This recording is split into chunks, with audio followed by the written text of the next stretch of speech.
Welcome, everyone, to the T.A.C.K.L.E Mental Health Podcast.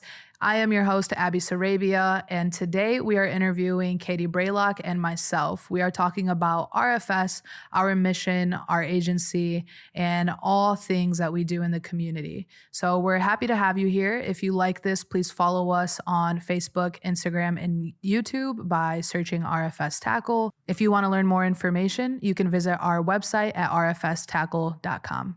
Let's get into it.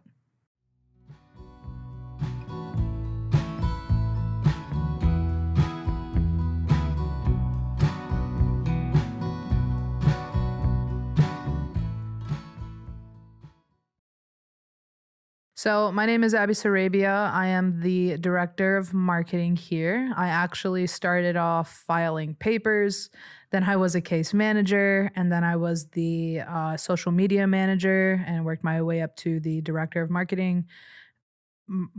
Yeah. And then I've been here for about since 2017. So for that long, it's been flying by. Yeah. Yep. So my name is Kattie Braylock. I am a community liaison. I've been with the agency. It'll be 7 years next month. Started off as a case manager. Then there was a team leader and a program manager. And yeah, I think that was it. Only 7 years? Yeah. I feel like you've been here for like a decade already. It feels like it. It does. Like, let's just round it up. It does feel like it. My first impression of RFS, I was new to mental health, period. And I heard about RFS from someone else telling me, hey, this place, you go into these schools, you work with these kids, you'll be great at it, you should apply. And I'm like, I don't want to work with no kids. Like, what do you mean? And they're like, no, you'll be great, just go talk to them. And they kind of set up an interview for me. RFS was infancy. Like, I think I was the second hiring group coming in. They started like that fall and I came in that January. So my first impression, I was excited because of what other people were telling me, but I had no idea what I was stepping into. Yeah. I think my first impression has definitely changed because I think with each role, you get a new impression of the agency from that perspective, right? So when I was filing papers, I was like, dang, this is a lot of stuff that goes into, one client. When I was a case manager, I was like more hands-on in the field. So that perspective was like, dang, this is the importance of what we do and this is the need. And social media marketing was a little bit different. And now in my position as a director of marketing, my impression is how much our services are needed in the community, and how big of a role we play in keeping our youth and our schools and our overall community healthy, really. So, yeah.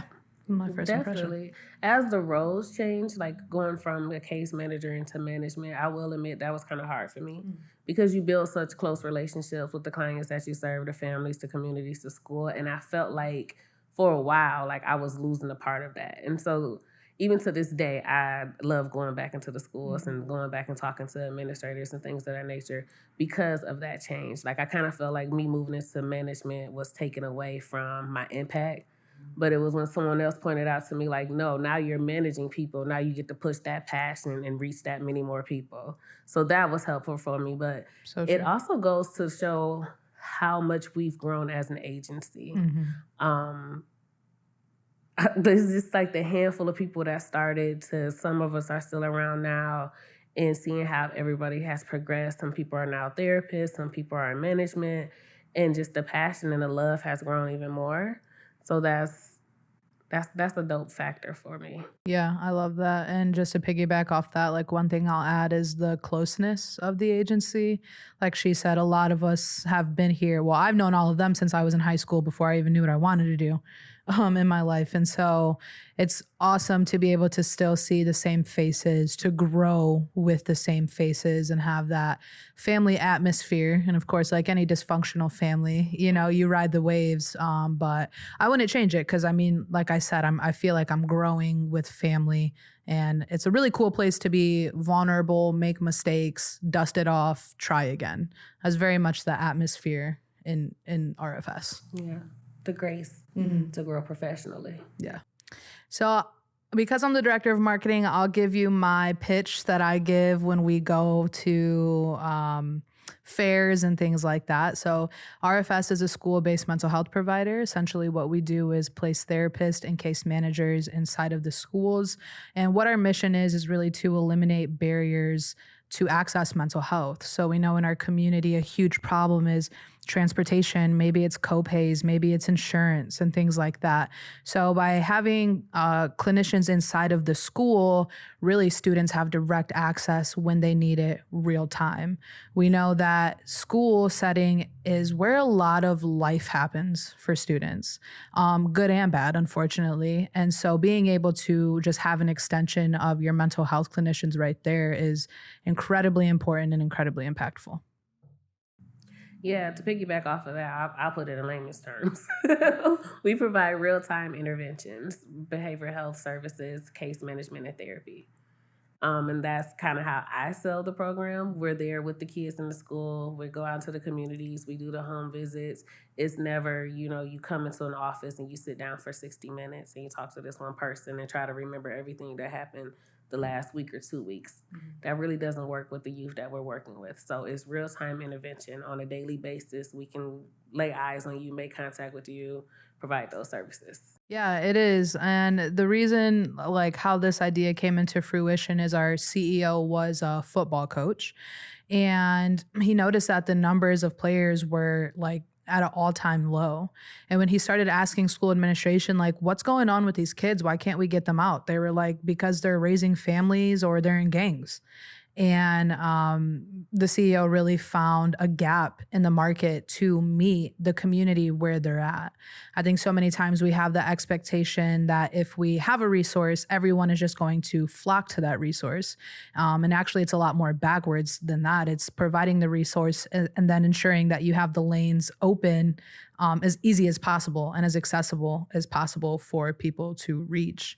And I think that's why our model is so revolutionary, as you said, because man, we just provide that access that our Toledo community needs.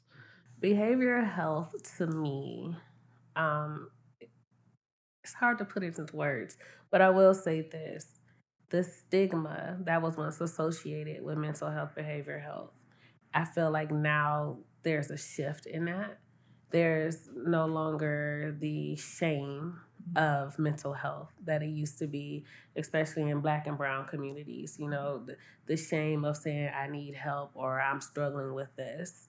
And so for me, the mental health piece or the behavioral health is just acknowledging that we all fall short and we all need someone to sometimes come along and walk alongside of us. Mhm. And that's what case management and therapy does. Yeah, I love that answer. I think behavioral health has really evolutionized, as Katie's mentioning, that if we're like taking the whole onion analogy, behavioral health is the outside of the onion. But what we know about behaviors is that they're external due to internal issues. And when you peel back that onion, that's where that mental health comes in, is because if we're seeing a student who has explosive behaviors, that's not because they want to be that way. That's usually a lot of underlying things going on, maybe trauma at home, maybe undiagnosed. Conditions, triggers. Got you. Undiagnosed conditions. And so to me, behavioral health is the first piece of the puzzle when we're talking about serving a human's mental health needs.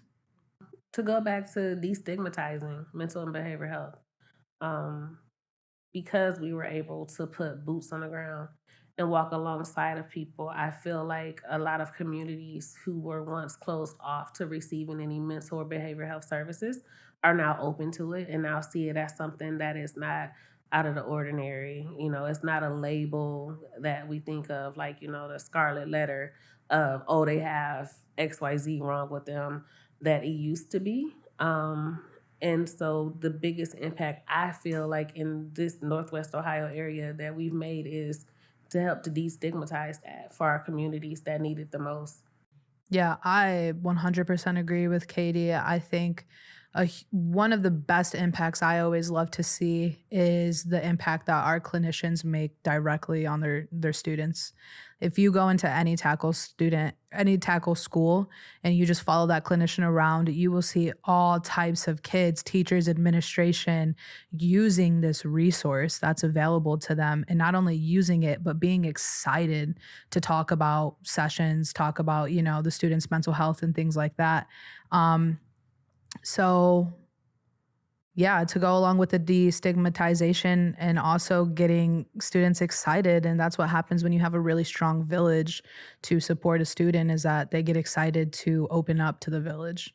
So that's an impact I always love to see, that always grounds us, I think, back, when we need to be reminded of what it is we do in the community. And you touched on an important part as well, with administrations and teachers buying into it, because education is one field, and mental health and education never really matched in the middle. Now we're starting to see where educators are now acknowledging, like, okay, the mental health piece is just as important. These behaviors are coming from somewhere. How do we address it so we can make sure that they are able to receive the education and perform on the levels that they're supposed to? Right. So that's another big piece of it as well, is, people are now welcoming from other professions.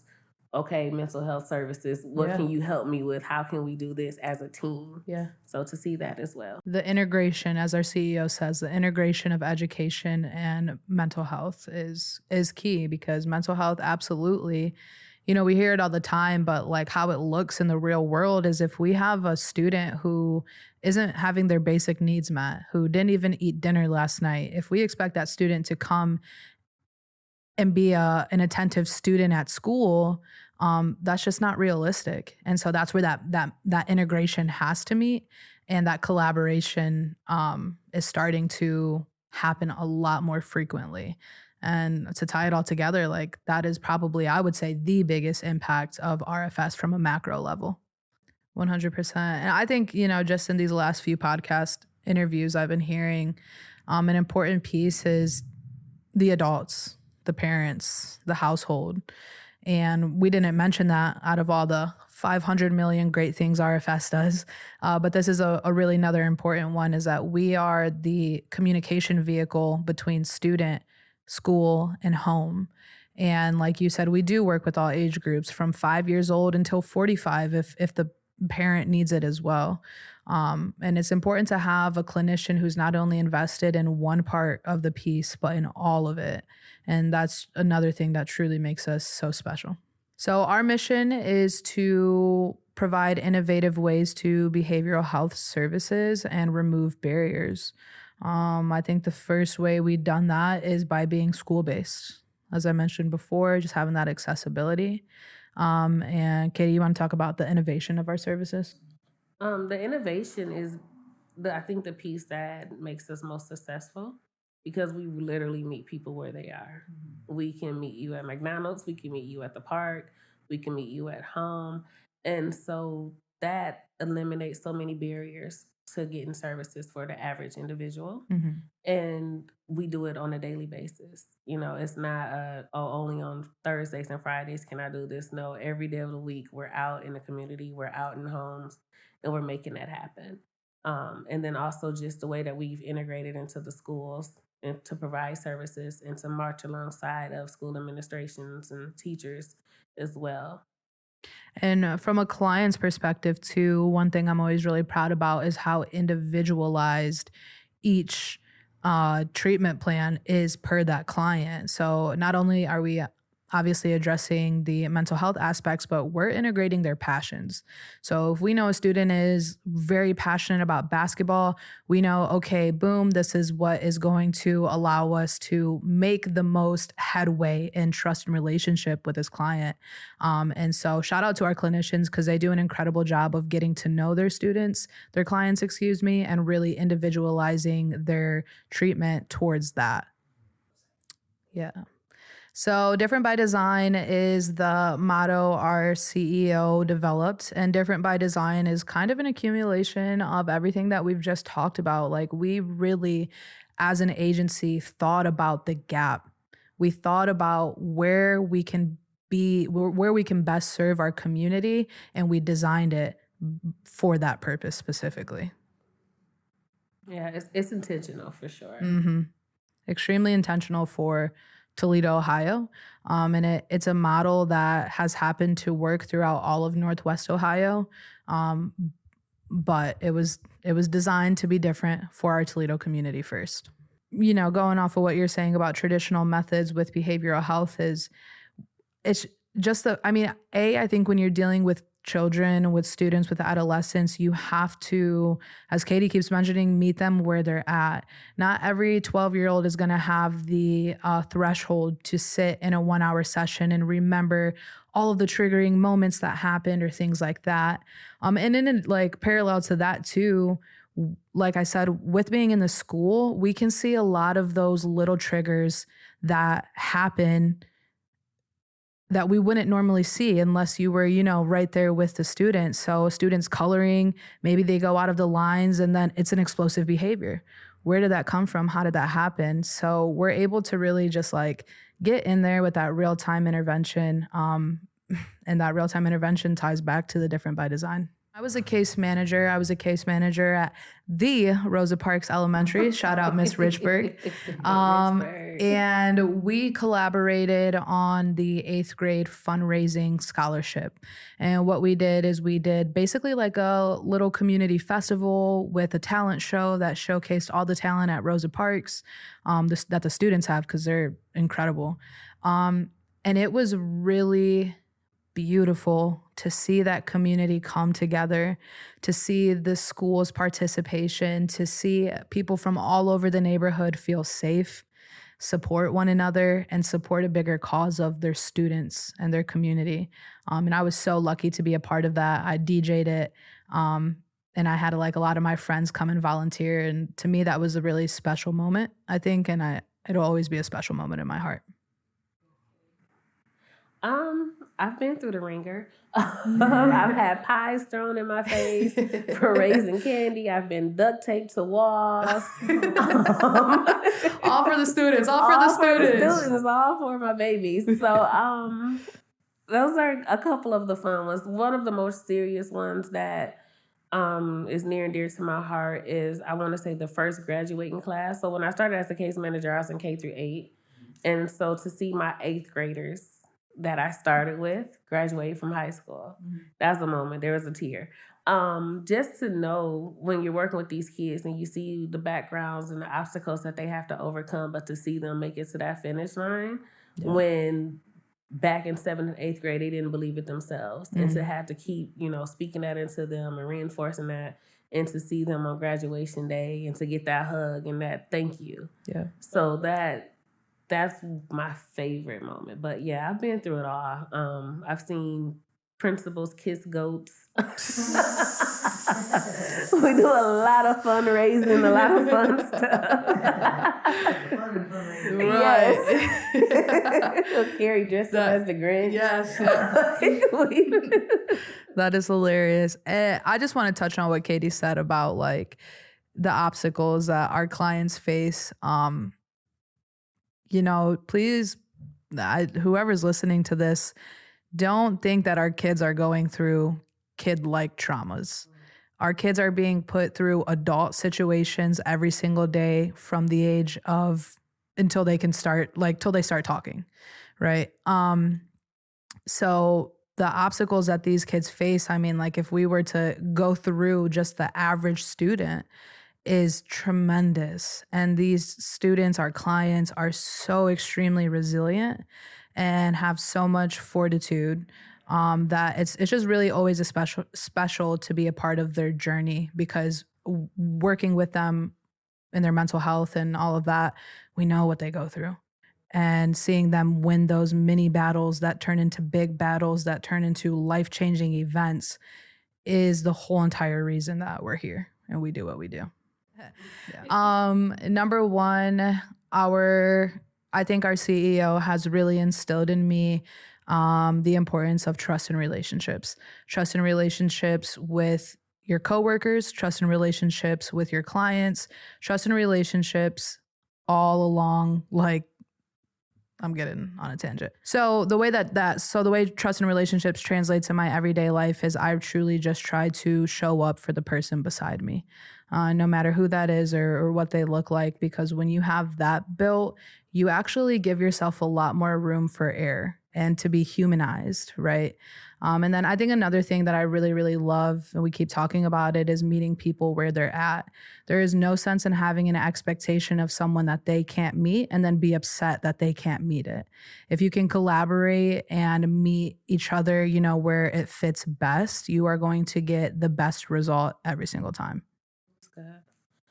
I'm trying to think. So from the CEO, he does this thing where he's like, look in the mirror and the biggest enemy is looking back at you. And so he's talking about like self-reflection. Yeah. And being like self-aware. And so I remember we were in a training, it was years ago, maybe like my first or second year, we're talking about trauma. And I was sitting in this training and I was sitting with one of my coworkers and they were talking about all this stuff that can be traumatic, like going down this list. And I looked, I'm like, I've been through some trauma. And he's like, what? And I'm like, I've been through trauma. So just that awareness that it brought to me for myself, like, dang, I've been through some stuff too, to just acknowledge that.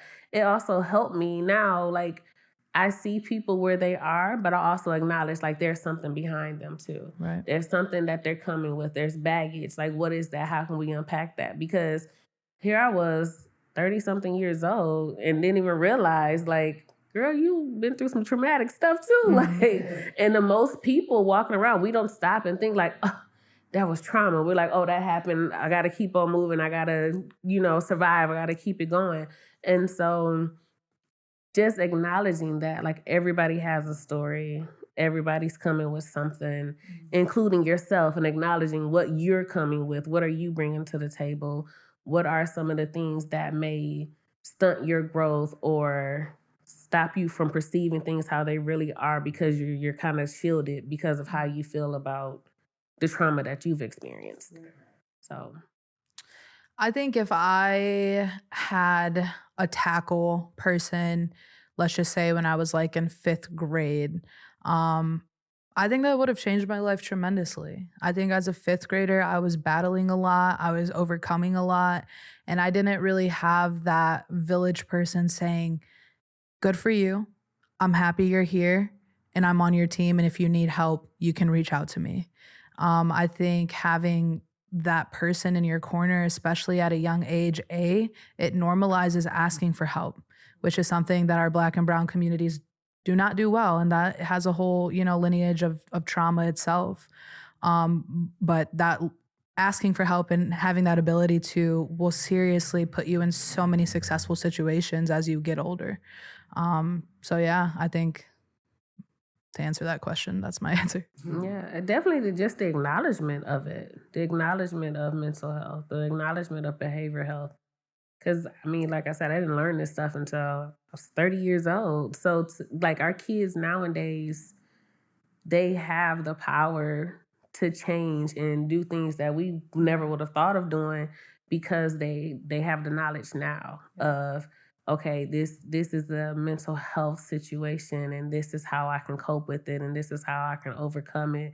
Whereas we were just picking it up and carrying it and trying to figure it out as we went. So they have the power to stop and pause and have someone walk alongside of them to address the issues versus trying to just cover it up or carry it. Yeah. And so they're going to succeed us, which I'm happy about. Yeah. Like, their projection of where they can go in life because they're getting those services at such a early age versus going through therapy at 30. Hitting rock bottom and then receiving services, yeah. Yeah, to try to unpack 30 years worth of stuff versus 9 years worth of stuff. Right. And just the acknowledgement that it is help out there. Because, we didn't know there was help. We didn't know that it wasn't normal. Right. Like, it was our norm. Yeah. So now our kids are like, oh, that's not normal. Or I shouldn't have to feel this way all the time. I shouldn't feel sad all the time. For us, it was like, oh, you get it together. Come on, you got stuff to do. Yep. So just the acknowledgement that they have. I agree. And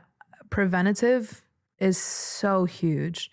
Like she was alluding to, having that ability to work on things before it gets to a point where you're forced to work on them is huge, huge, huge. And also breaking generational trauma.